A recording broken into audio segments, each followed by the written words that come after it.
Hello. Today we're going to start talking about Hercules.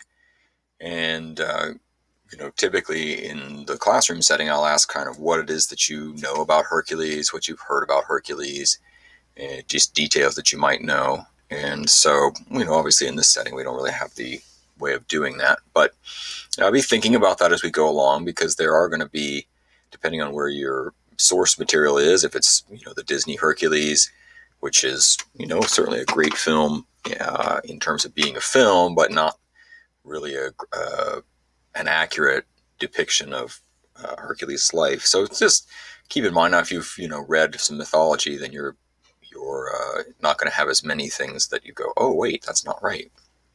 So anyway, I'll point some of those things out as we go, and just kind of have that in the back of your mind.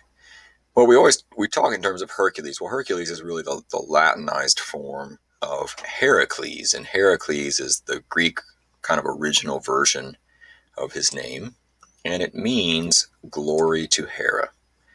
And you say, especially if your only exposure to Hercules has been the Disney movie, you say, well, of course his name means glory to Hera. But as we'll see, it really is different than that. We start out the story with a beautiful young woman named Alcmene.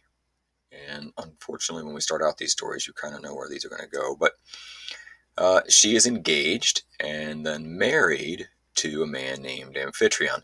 Now, if I were to ask you, gosh, what are the great mythological cities? You would probably answer things like Sparta or Athens, even Corinth and things like that. And those definitely have their stories and things like that. But one of the places we kind of keep coming back to, as I think I've mentioned before, is Thebes. And Amphitryon is a high-ranking military guy in Thebes.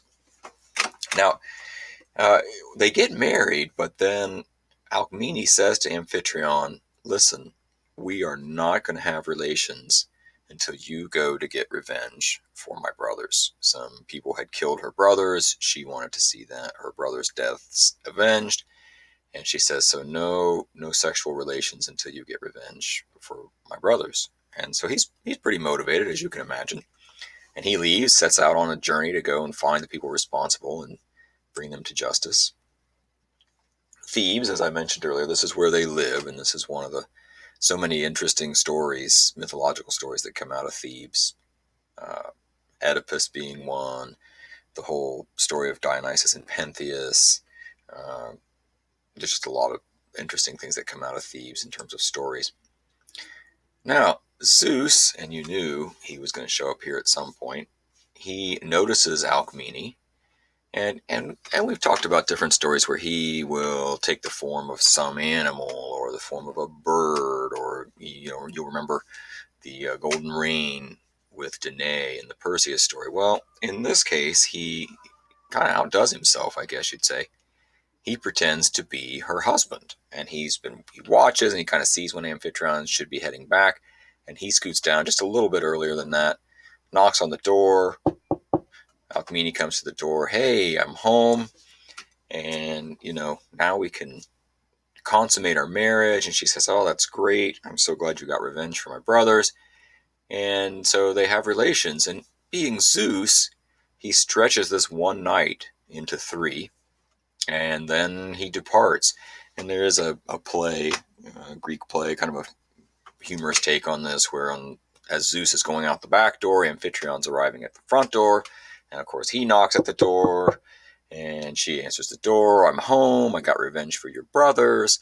And she says, I know. You already told me that.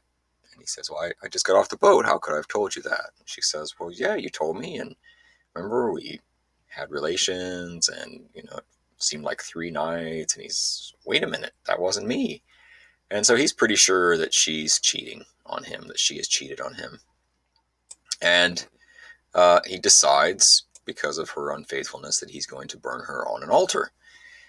So he sets up the altar and gets her up on top of it, lights a match, tries to get the fire going, and it rains. So he stops, lets the wood dry out, tries it again. It rains again. Tries it a 3rd time, and it rains, and then he says, I've got to find out what's going on, and that's what we'll talk about next time.